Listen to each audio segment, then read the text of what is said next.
Okay, good evening, everybody.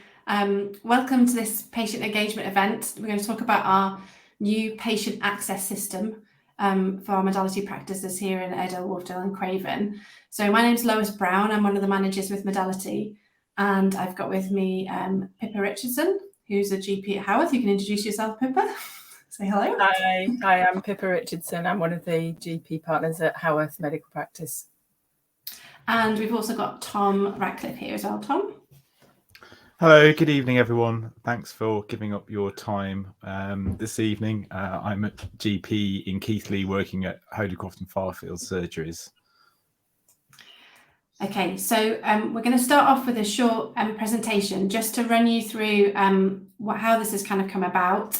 Then Pippa's going to do a little demonstration of how you would put a form through if you're using online rather than over the phone or in person. And then we're going to open it up to any questions. So in the chat on the right hand side, you've got all comments. You can put any questions you like in there. And we've got a team of people behind, hopefully helping us categorize the questions so we can answer as many as possible in this time. If we don't get enough time to answer everything, we will download the questions and then come back to you with some answers and update our frequently asked questions document, which is available on our website at the moment, because we won't have thought of everything. So any questions are very, very welcome. So I'm going to add in the presentation now. So hopefully everyone can see that.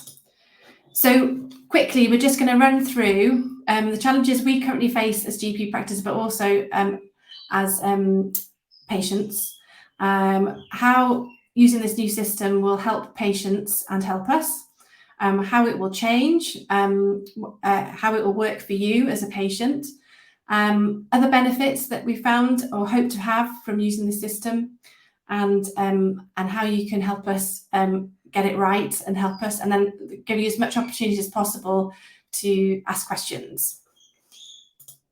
So challenges facing patients, I think you'll all recognise these. Waiting on the phone, long phone queues, high demand from patients, and the capacity being a struggle for us as practices. And you might just be contacting us because you want to ask a quick question or admin query and you're faced with these long waits, or you're acutely unwell and you're struggling to get through, which is obviously really frustrating and worrying for patients. And some people just end up giving up, which is not what we want. We want people to be able to access care when they need it and in the easiest way possible. So just really briefly, just talking about the pressures that the reason we're kind of in this position. So obviously patient population has increased over the past few years. We've got an ageing population with complex needs that need more care and attention from us. We've had a 20% increase in patient consultations, but equally we've had a lot of staff members and clinicians retire or leave the medical profession, or because of the pandemic, we have struggled to recruit and retain staff. So the shortage of staff plus increase in demand means that we really struggle to meet the demand that we're faced with on a daily basis. That presents a challenge for patients. Understandably, you become very frustrated. We're all patients too and understand how frustrating that can be. But equally, it's putting a huge amount of pressure on the clinicians we have got, who are working unbelievably hard to try and meet that demand and care for patients the best way we possibly can. So the barriers to better access for us have been the high demand, long phone queues, leading to long waiting time for patients. And obviously, if you're in a phone queue, we don't know how acutely unwell you are and how we can help best serve you. We've got no idea how urgent your query is if you're sat in a phone queue, rather than us being able to answer you as quickly as possible. So how will this help us? So we've looked, Tom and the national team have looked at lots of different types of digital solutions that are on the market. And the reason we've gone for this solution for now is that it means that patients can access us not only online, but also over the phone and in person, and their query gets dealt with in exactly the same way. So it's fair, it's equal access for all.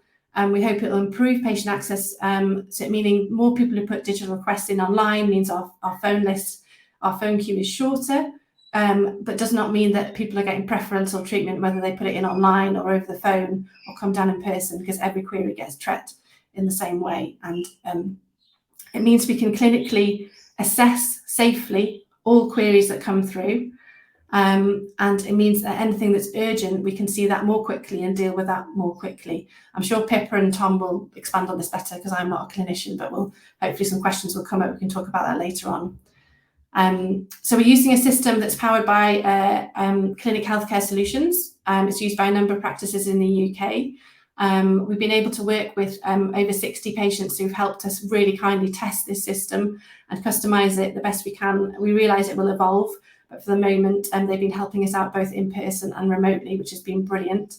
I think they've put in over 600 patient queries for us to test and practice on, which has been brilliant.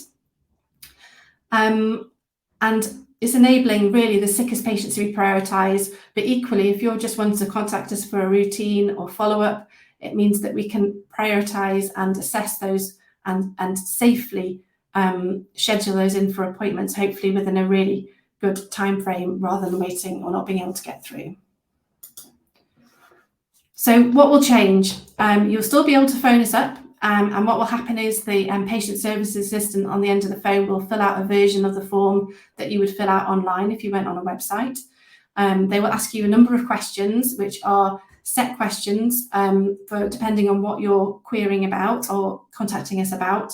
They will try and ask you to give them as much information as possible, because that really does allow us to help the clinician who's going to review your request at the other end, prioritise your care and get you the best possible care in the shortest possible time. Again, like I'm saying, but hopefully in doing this, and it will allow us to improve the amount of time that people have to wait on the phones, which hopefully for certain people who are unable to access online, who are vulnerable and need to use the phone, that means their wait time is shorter, but does not mean they jump the queue. So I'm going to hand over to Pippa now, and she's going to give a quick demonstration of how you would fill out a version of the query of the form. I just want to say at this point, we are running some roadshows at different locations, and I can't remember where it is tomorrow, but we are doing one tomorrow and 3 next week. I can share those after the meeting, or Bill will put that in the chat for you to tell you where we are. You can come and try and put a submission through and try it out for yourself, and we're also going to do some dates after Easter before we launch, probably on evenings or weekends to open up to more people so they can come and have a go. I'm going to stop sharing this presentation and allow Pippa to show you the system. There you go.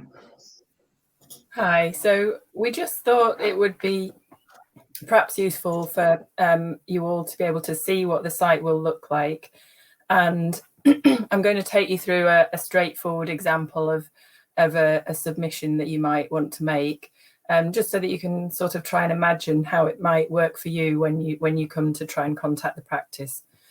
Excuse me. So when you go to our website, there'll be a button that you'll click on to take you to the digital access service, and that will take you through to this page. Where it gives you some basic background instructions and then allows you to log in.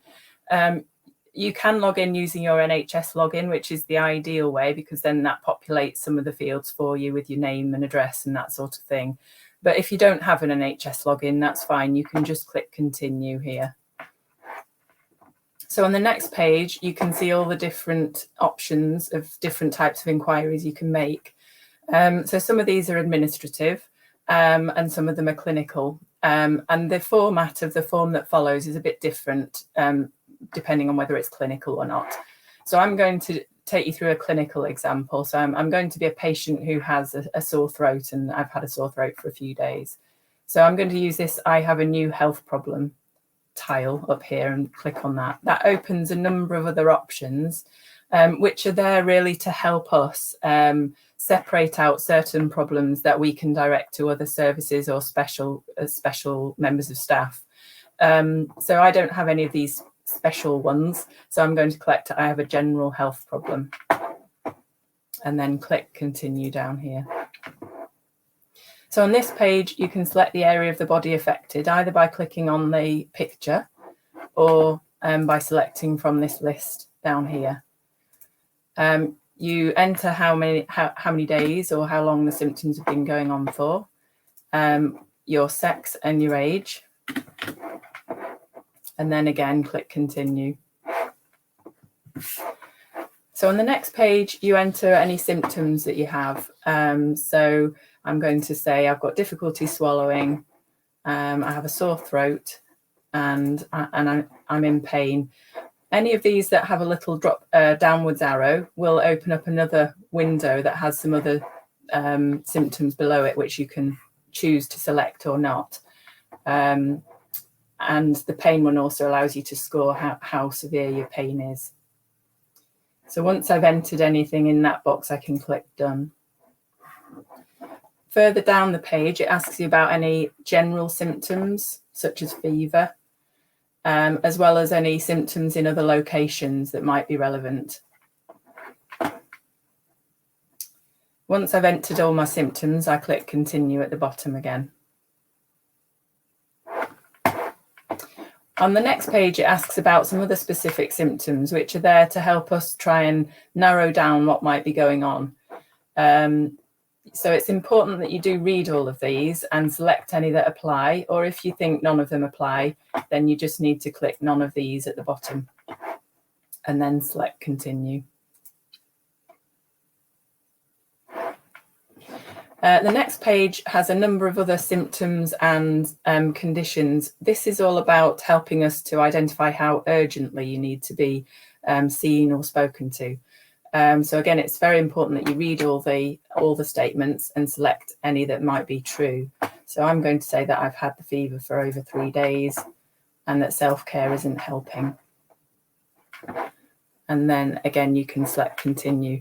You can see as you go through the form on the right hand side here, it collects together all the entries that you've made, so you know what things you've entered so far.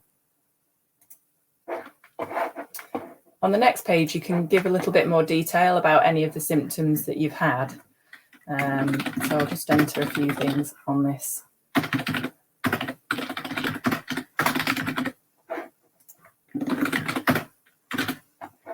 You do have to put something in every field, but you can just put an X if you don't have anything particular to say.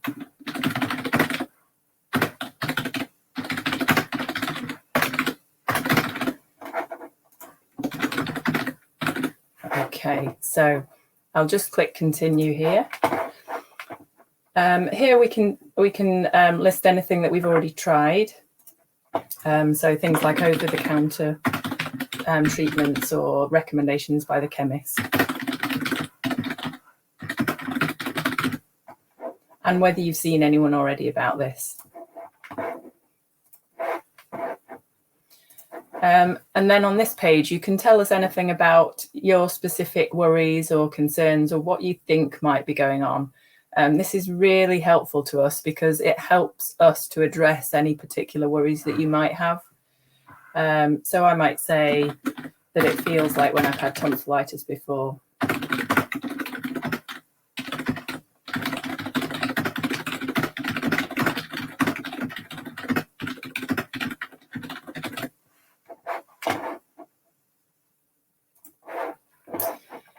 So on this page, you can tell us a little bit about your availability. It asks you to tell us when you're not available, and that's just so that we can, it really helps us if you can make yourself as available as possible, because that way we're more likely to be able to offer you something sooner and convenient to you.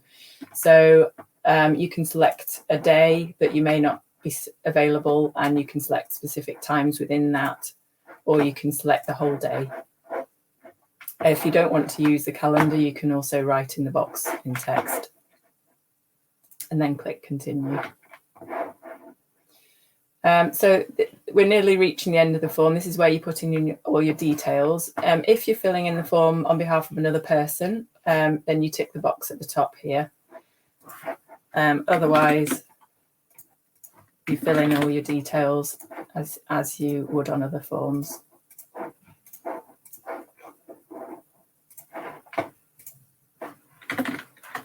You can enter a mobile number here, or if you don't have a mobile number, then you can use a landline. If you use a mobile number, that does enable us to text you, which can be helpful as part of the process. For your usual surgery, it says duty team and then the surgery name. If you can enter your NHS number, that's helpful. It helps us to match your submission with your clinical record, but it doesn't matter if you can't. You can just click this box to say that you don't have your NHS number. Then you select your pharmacy and say whether you're happy for us to refer you to your local pharmacy for some advice. And then you can also tell us if you have a preferred method of how we contact you, whether that's a telephone consultation or a face-to-face, or whether you prefer us to just send you a text with some advice. And you can also change your contact preferences here as to whether you prefer text messaging or phone calls. So once you've completed that page, you're ready to submit the form. You can just check through the information on the right to see that you've put in everything that you wanted to add.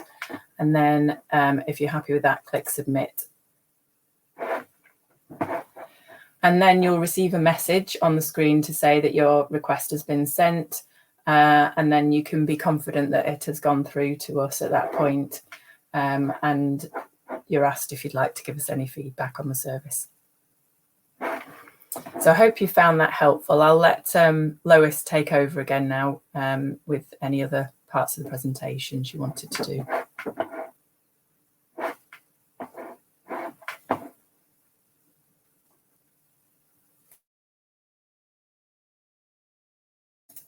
Lois, you're on mute. Yeah, I've just realised. Thanks, sorry. I said thank you very much, Pippa. So what happens next? Thank you very much for putting questions. Please continue to put questions in the chat. We will get to them very quickly after we've done these next couple of slides. So once you submit your query through, if it's a clinical query, all clinical queries come through and they are reviewed by a duty team, by doctors who will scan your query and assess your clinical need, and either refer you to a team within the practice, provide you with some information or care, provide some treatment, contacting you digitally or giving you a phone call. And we look to try and resolve same-day issues. If your need is urgent for that day, you will be contacted that day. We will try and provide a response within that day if you submit your query before 4 p.m. to tell you what is happening with that query. And then it'll be assigned to the appropriate team. So we were going to try and keep everyone as updated as much as possible and manage people's expectations as to what was happening with their clinical query on the day that they submit it. Please bear with us for the first few months. This is going to be all new for us. We're doing lots and lots of training with our teams, but it's a bit of an unknown until we switch it on. I noticed a question in the chat about how at the moment our digital consultation, which is called patient triage, is only open between 8 and 9 for medical queries. This will be open during our working hours, 5 days a week. So you'll be able to submit your query online. It won't be restricted in that way. If it's a non-clinical query, it will be sent through to our patient services team, who will help you out with that query, respond to you, similar as we've done with the Accurix, which is open all the time at the moment, and manage your admin query in that way and keep you up to date with what's going on with it. Which I've just talked through all of that without switching a slide. Look at that, I'm ahead of myself. So this is our last slide. So what are the other benefits? I also noticed a question or a comment in the text of nobody opts to use the digital online solution for submitting your form or yourself. That won't affect the phone queue, and that's quite right. But we hope those people who are able and willing will log on and use the form. And then those people who are not so keen to use the form can still contact us via the phone. But given the numbers we've had use our Accurate system, even though it's only open for a short period of time, we'd hope that there's going to be a good uptake. In other areas that have used this same system, they've seen a big turnaround in the number of queries that are submitted online as patients get used to it and as they begin to trust the system and the new way of working. It also enables us to capture a huge amount of data. So everything that comes through means we can track every single different type of appointment that we do, how it's dealt with, And does that actually mean in doing that we can look to how we recruit different types of clinicians? Because unfortunately at the moment GPs are a bit like gold dust and we're everywhere in the country struggling to recruit them, but there are other types of clinicians that can help really well, like mental health workers or pharmacists, and other types of clinicians that can really help patients out. And this will help inform us for building our capacity for the future to hopefully improve patient access. And we understand that this isn't going to fix everything. We isn't going to magic up an extra 1,000 appointments a week, but we do hope that it will make us more efficient in dealing with your query.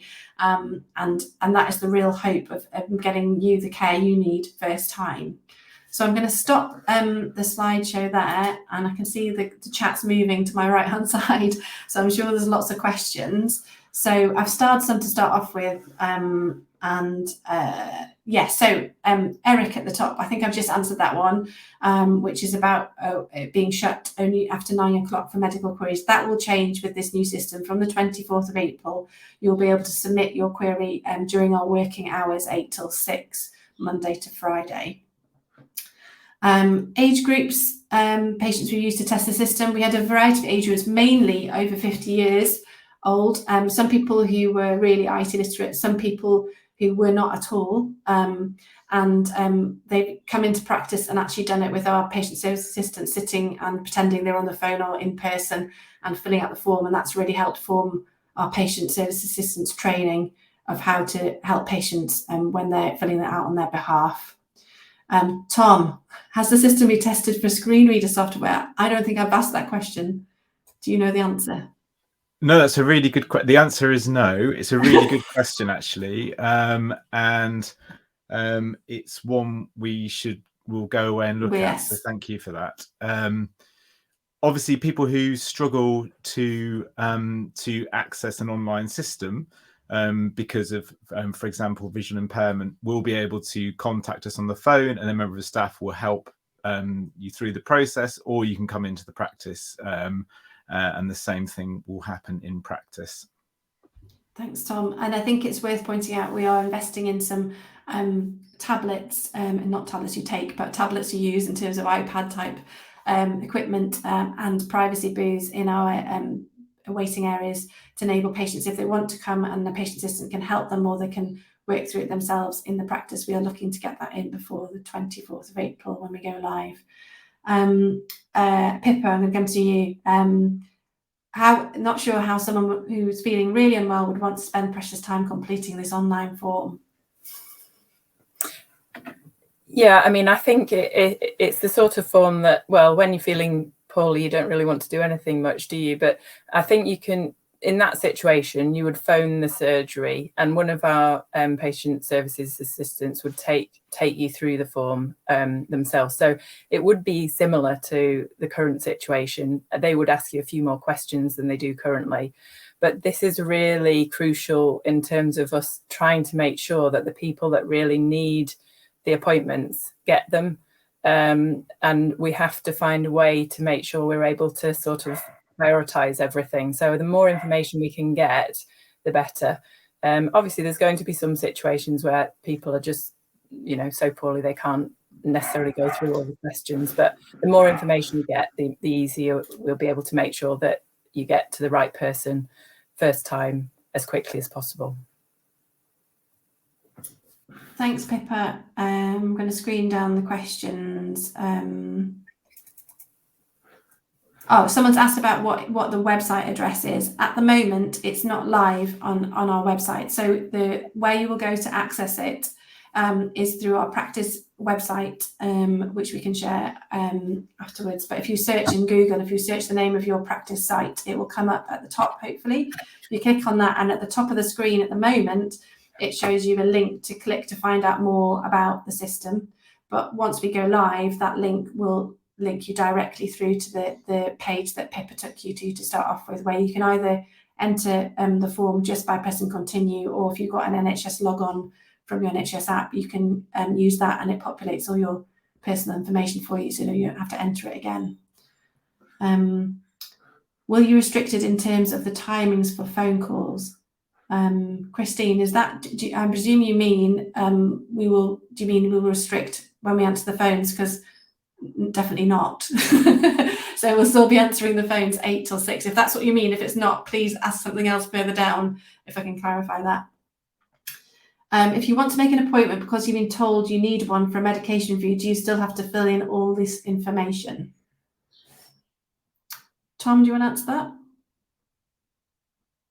I hope Tom knows the answer. I can answer it if you want. So we've tried to design the system so that for all of the queries that come in, you need to answer the minimum amount of information to get the query to the right place.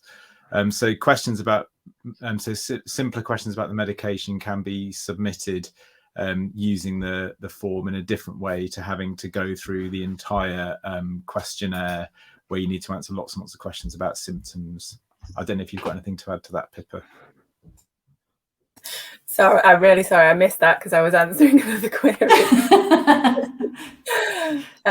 What was the question? It's a question about if you just need something like a medication review, do you need to go and fill in the full clinic form with all the symptom questions and everything? No, you don't, because that tile is there are different types of tile. Some of them go through what we call the AI pathways, which is the symptom checker and that kind of thing. So that's mainly for the I have a new symptom or I have an ongoing symptom pathways. But most of the other ones go through what's called an admin pathway, where they just ask more limited questions, usually involving text boxes. But you do need to use the right pathway, because otherwise, unfortunately, you'll be asked to complete a new form so that we can get all the information that we need in order to try triage the query. That's great, thank you. So Mary's asked, will it provide test results? My NHS app has no test results visible in spite of several blood tests since 2017.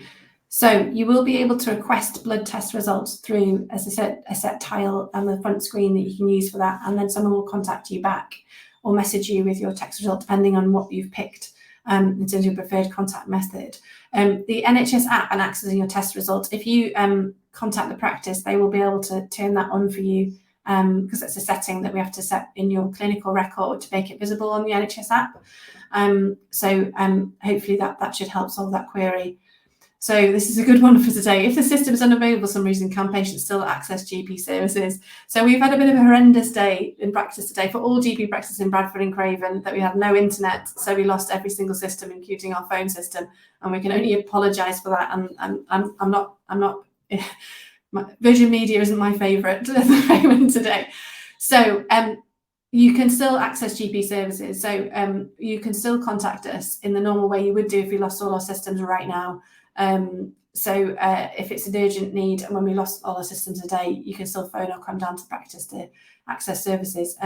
If this system itself is internet and everything and it's not on, essentially everyone will just be able to phone us as they do now. So there shouldn't be any change to that.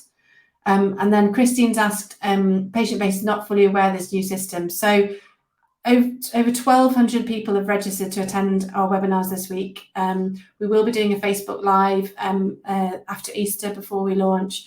We're doing roadshows.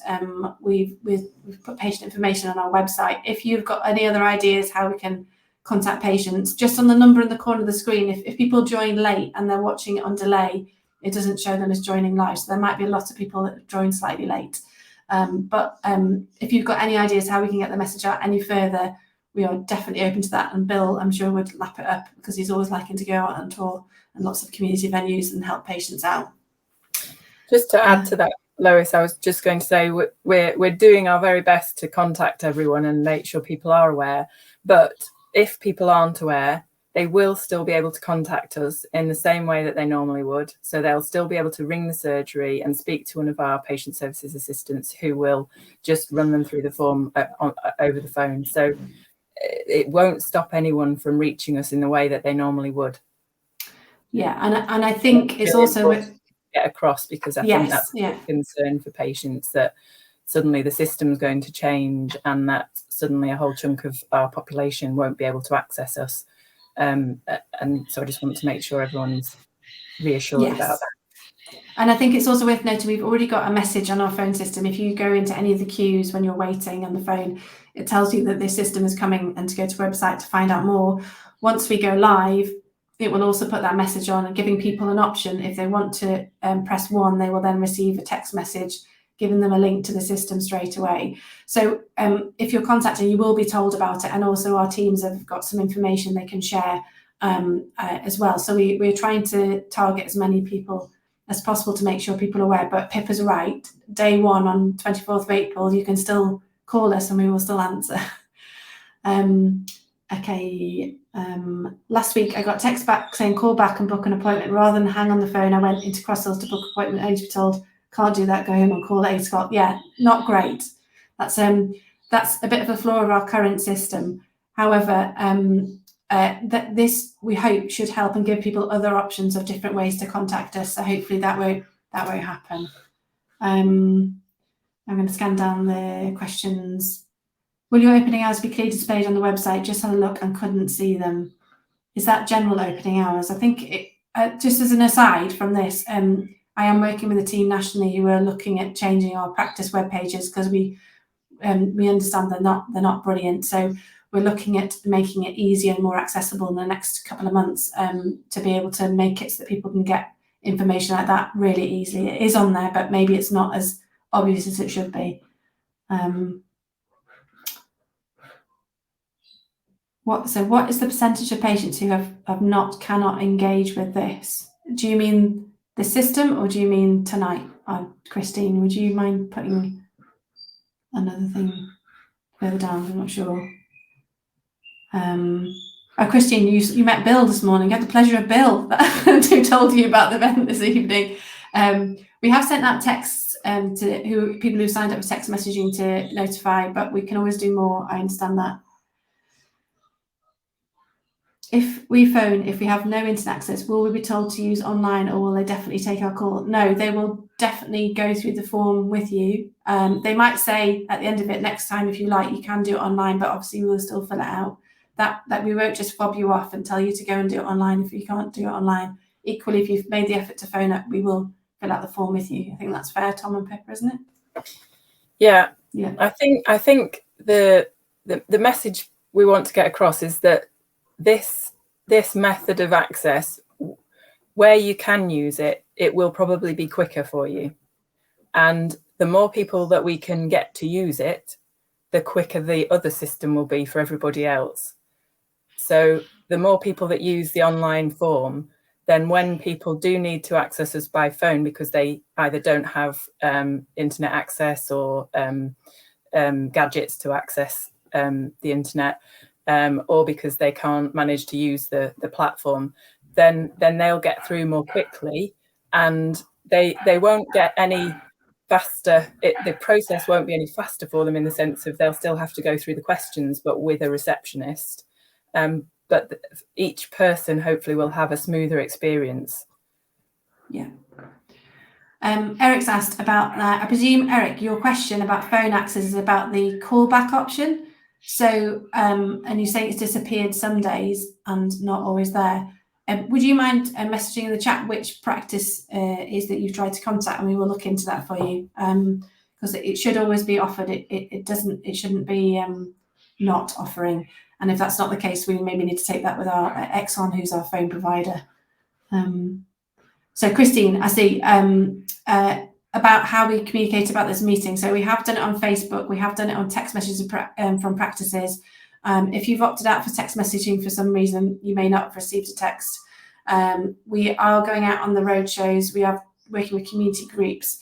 So we have got another session between 2 and 3 on Thursday. We've got a lot of people signed up for that as well. And we will be doing a Facebook Live. But if we think that we haven't reached everyone, we'll maybe offer another session after Easter if that's what is needed. We're not opposed to putting on anything extra to help. Please ignore my barking dogs in the background. Anthony Horn has asked a very good question about the system using AI. So the artificial intelligence replacing clinical decision making is obviously a really controversial area, And we've looked at lots and lots of systems that claim to be able to use AI to make clinical decisions. And when we've tested them in depth, the reality is that they can't do that safely. So what clinic and other systems do is they use AI to make an initial assessment of how urgent the problem might be and highlight the key symptoms that mean that the problem is urgent or not. But what we've done to make sure the system is safe is ensure that every single contact coming into the practice that is assessed by AI is also assessed by a clinician.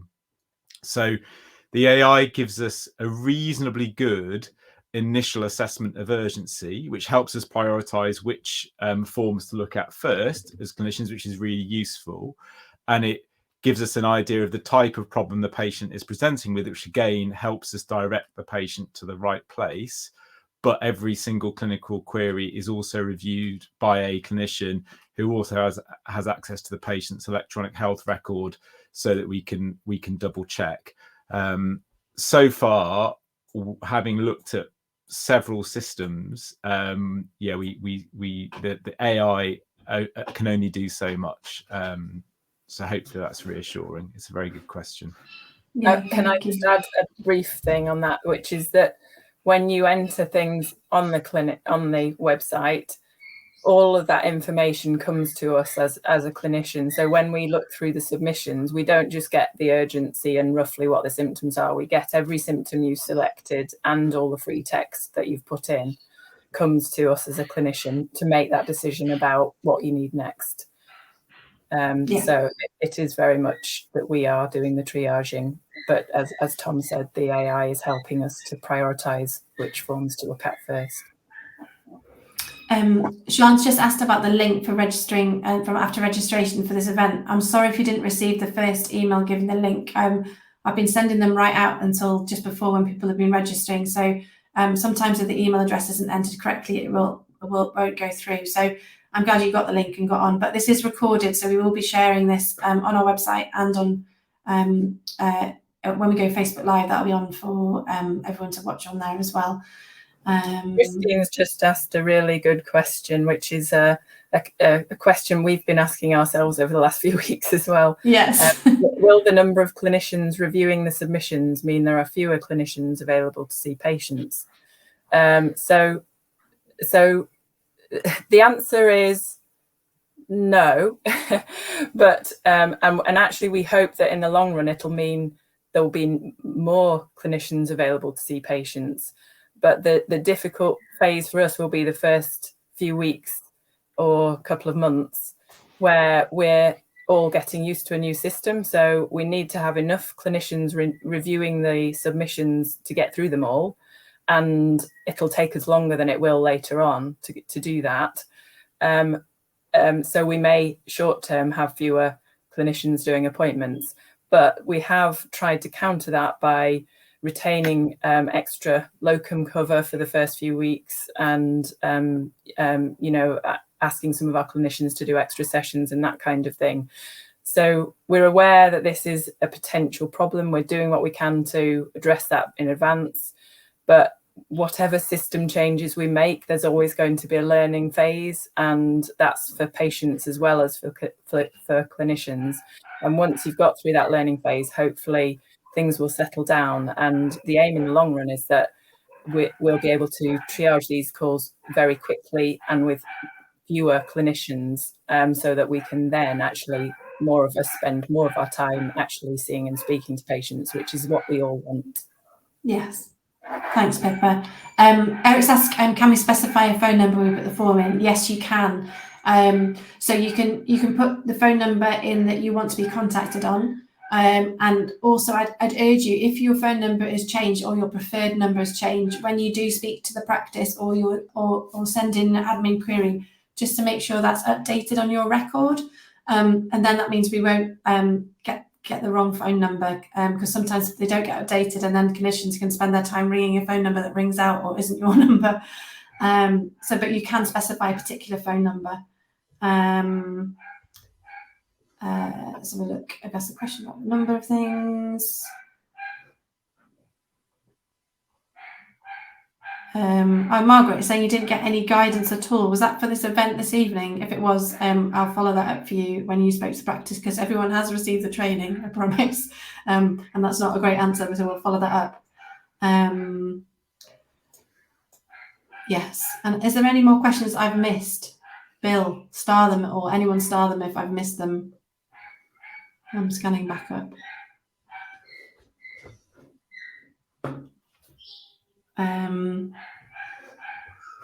Any more questions anyone wants to ask?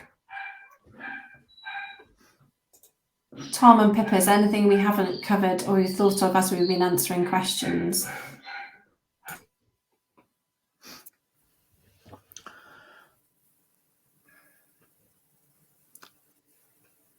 I think I think this picks up one of the points made earlier. I think the unfortunate reality with the NHS and primary care is that what we're seeing is, as Lois highlighted at the start, is rapidly rising demand and also falling numbers of GPs available to recruit, and we've got almost open recruitment all the time. Any GP who's available to work, we get them into our practices to work with us, and so one of the things that has happened over the last few years, which you've noticed, is there are lots more people coming into the primary care team to see patients.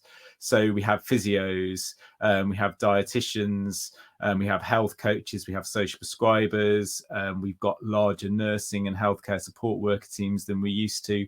So in terms of accessing our services, this system is about getting people to the right person straight away, first time. And we know that we unfortunately lose a lot of appointments because people don't quite end up in the right place first time. So this hopefully means that we use our very valuable appointments really, really efficiently to improve access for patients and get people to the right person to help them with their problem first time. The other thing that has come across from patients is that we know, and this is something that as clinicians as well, that is really important to us, is we want people to be able to see a clinician who they know. And this system will give us the opportunity to say, actually, the problem you've got is important and urgent, but would you be okay waiting a few days or coming in next week to see a patient, to see a clinician that you know? And we can make that decision safely and help patients through the system safely in this way, rather than the sort of mad rush and having to get everyone seen and sorted the same day, because it's difficult to judge the urgency when we've got so many calls coming through. So hopefully this system will improve continuity for patients as well as access, and get people to the right place first time. Okay, there's a couple of questions that have come in. Can I just ask, if you fill out a form and it's late in the day, will the inquiry be picked up the following day? Pippa, do you want to answer that? Yeah, so it tells you a bit on the website about this, but basically if you submit it after 4 p.m, if it's before 4 p.m, we would always look at it the same day. If it's after 4 p.m, then we say that we won't guarantee looking at it the same day, and it would be looked at the next day. But if it's prioritized as being urgent, then we would always try and look at it the same day. Thank you. I hope that's clear. Yeah. So John's asked a question: will the website be available 24/7 for us to send requests, even though it will not be triaged until normal work opening hours? So it actually, go on, Pippa, do you want to answer that? Yeah, I was just going. So the opening hours for the website will be exactly the same as the opening hours for our phone lines and our surgeries. And the main reason for that is to make sure that access is equitable for all our patients, including those who can't use the online options. And that's after taking advice from other practices who've already started using this tool. So hopefully that will work well. No one knows how things might change in the future as to, what we may be asked to do in the future. So, but that's how we'll be running it to start with. Thank you. I think you've already answered this in the chat, Pippa. When you phone a patient, if they're on another call, do you try again? Yes, yeah, we would always try twice, as we do now. Usually we leave a good bit of time between, usually about half an hour or so, just, you know, to cover the fact that you may be on another call or otherwise engaged. So we'll try twice, and then we would send a message. If we still haven't managed to reach you, we'd send a message to let you know that we were going to close the inquiry and that you'd need to contact us again. And that's mainly to ensure that we don't have the system clogged up with queries that could be left open for a long period of time if people don't answer the phone. That's great. Thanks, Pippa. Jill's asked, once we've submitted this form, will we always get to see someone? Brackets, not always a GP. I recognise why. Tom, it's linked to what you've already said, isn't it? Yeah. So the answer is if people do need to see someone, then we will arrange an appointment. Obviously, there are for some more straightforward minor problems, then often the right thing to do is to try self-care first of all, and our clinicians will provide guidance and advice based on people's medical history about how to look after the problem themselves first of all, and try and fix it. But obviously, if that doesn't work, or the problem is serious, or they need to see someone to get to the right diagnosis, then we would arrange that. Thanks, Tom. Christine's asked, will there still be an out-of-hours service for urgent issues? That doesn't change. Out-of-hours stays exactly the same as it is now. That's correct, isn't it? Yeah. Okay, thank you. Right, I think that's all the questions we've currently got in the chat, unless I've missed any. I'm just going to check that anyone...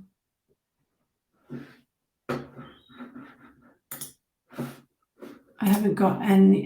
Some people have raised about issues about receiving the link. I will double check back how it's all been sent out by email, and we've kept on top of sending them out. So, and I didn't have any bounce back, so I'm not quite sure what's happened there. So we'll look at our email to make sure that's happened.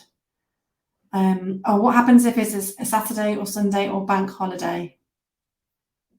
There's no change in provision of that at the moment, is there, Pippa? No, that's right. So that's currently and will remain out of hours cover. So you would still be able to access care through 111 or A&E at those times. Okay, just to reassure those people who, if you think people have struggled to access, I will be sending out a link to be able to rewatch this video, and we will be sharing it on our website, and also here again all week. No, between 2 and 3 on Thursday afternoon. And if you want to pop into any of the roadshows that Bill's hopefully put the correct dates now, Bill. Just checking you put some wrong dates in there. I'm joking. He's fixed them now. Joe's put that Joanne's put it went to junk folder, so maybe some people lost it to junk. That's a very good point. I'll see if we can try and rectify that for Thursday to try and prevent that happening. Yeah, so if there's any more questions, we'll just hang on because we're here till 7:30. You've all been very good with your questions. I'm very impressed with things like that. That screen reader thing, I've not even thought to ask Clinic that. So we are exploring other ways we can make our website more user-friendly for patients with it. You might have used on other websites with an add-on where it pops out and you can change the font size, change the colours on the screen and everything. So we're looking to improve our accessibility for our website moving forward.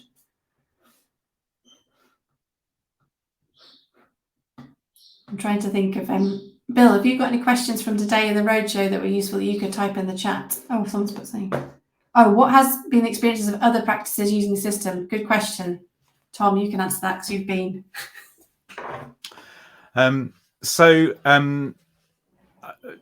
In terms of, we have visited, and by we, I mean colleagues here and colleagues across our wider organisation. We visited sites using the system in a diverse range of locations. So Cornwall, which unfortunately I didn't get to go and visit, but also York, which is a little bit closer, and South London. And the feedback from all those sites has been really positive. in that it's made a big difference to the ease with which patients can access the service. It's allowed clinicians to offer more time to patients who need more time to help them with their problems. And it's significantly improved efficiency in those primary care services that use it. Now, obviously, that's not going to be the case on day one. It's going to take a little while for us to develop the service. It's going to take a while for people to get used to using the service and develop confidence in it. But hopefully, over the coming months and the next 12 to 18 months, this will have a big positive impact on patient access to primary care.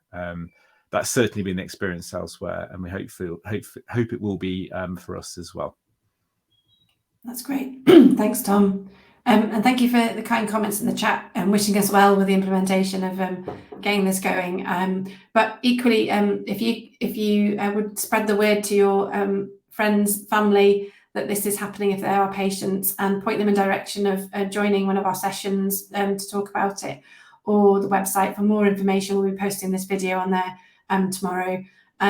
So that'll be along with the other information that we've already got up there. That would really help us out, because the more the community can spread the word, the better it is and easier it is for us, because we've got a lot of patients to get that word around. Is there a finite amount of capacity on the system during normal hours, or will it shut you out? Do you mean is it limited? Is it capped? I think that's what's meant by that. Tom, Pippa? So the answer is no, there isn't a finite amount of capacity in the system, but there is a finite amount of capacity in our system in terms of the number of clinicians that we have and the number of staff that we have. So this is another question that we've been pondering over the last few weeks. What do we do if we are completely overwhelmed by inquiries? And that is a worry for us, that we're opening access, but can we deal with what comes our way when we do that? So we're giving it our best shot, and we're going to try and do everything that we can to plan things so that we will manage to deal with everything. But the worst case scenario is if we can't, we may have to turn the system off at points. You know, if for example, I can think when we were going through COVID and there were huge rates of staff sickness, then there would be no way we can carry on managing full demand. So, you know, there may be circumstances where we have to look at other ways of managing it. Is there anything you'd add to that, Tom? No, not really. I mean, we've done quite a bit of work to establish, you know, the safe limit for our capacity, because there does reach a point, unfortunately, now where it's simply unsafe for us to try and cram any more appointments into the day. We're working, you know, right at the limit of what we can safely deliver. Yeah. So, but as we were saying earlier, hopefully, what the system will do is try and get people to the right appointment first time, and use our unfortunately limited appointments as efficiently as we possibly can, which will improve things in time. I think with our current system, one thing that gives us all sleepless nights is knowing that there are people who cannot get through, who have really serious medical problems or urgent need. So what I find reassuring about this system is that everyone will be able to send their submissions in, and it will help us to really pick out those that need urgent or essential medical care and deal with those first. So I think that's a real positive, certainly for us as clinicians, and hopefully for you as patients as well. That's good. I think Tom's already answered this, but Anthony's asked about will there be opportunities for feedback after we've implemented the system? Absolutely. So I think we want to be better at engaging with patients going forward in lots of different ways. We've tried to pick some topics to test out using our Facebook Lives and all of that. So we will definitely be running some sessions subsequent to this. probably maybe in about 3 months after we've implemented, I think would be the timeline. To then we'll have learned a few things, and you'll have learned a few things from using it and get some valuable feedback. The good thing about using a company like Clinic, who designed or developed the initial system that we've customized, is that because we'll be quite a big user, we can go to them with development requests to make the system easier for patients to use. We've already got a list that we've submitted to them for future updates, to try and make it as usable as possible for patients. So yes, definitely. If you get serial hypochondriacs just filling in forms for everything, can you block them? No. We can help them in terms of pointing the direction. And we've got health coaches, so prescribers, people who maybe overuse our system for different reasons, not medical reasons. We've got lots of people that can help in that way. And that's something, if we've got frequent flyers for that reason, or for their overusers, not because they're medically unwell, because they need other kinds of help, we do try and signpost and put things in place to prevent that from happening. I think it's fair to say that a lot of the time that people who are contacting us a lot have a reason of one sort or another, whether that's a medical health reason or whether that's a mental health reason or a social reason. But this system will help us to go further with the things that we can offer to people in terms of managing non-medical problems that may be affecting their physical or mental health, as well as medical problems. Yeah. And we do have one of the tiles allows you to self-refer directly, for example, to our social prescriber for help with all sorts of problems that you may have in life. That's great. So we're coming up towards the end of our session. We've only got about 4 minutes left. So if there's any final questions, we're happy to take those. But just to reassure, we will follow after the session. And I think there's a couple of things we'll include in our updating our frequently asked questions document that's been really helpful for you to suggest tonight. And I'll just wait, and we've got 3 minutes left. Anyone of the questions they would like to ask. But I would encourage you, if you want to come and have a go and use it, I'm going to plug the roadshows again. They are during the day at the moment, but after Easter we are going to be doing some work outside of normal working hours on evenings and weekends in some locations in the local area, so people can come along and have a go at putting a submission in. Sometimes you just need that bit of confidence in using the system and seeing what it's like before it goes live. I think we are at next Tuesday night. We're at the Breaking of the Fast in Keighley. We're there. I think it's about 6:30. We're there. We'll be sharing that information soon. That's just been confirmed. So if there's no other questions in the chat, thank you everyone for joining us. That's been unbelievably useful for us. I hope it's been useful for you. It's been a really good session and we've learned a lot. So thank you again. I hope you all enjoy the rest of your evening, and we will see you virtually at some point again in the future to feedback again, I'm sure. Thanks a lot. Thank you. See you next time. Bye. Bye. Bye.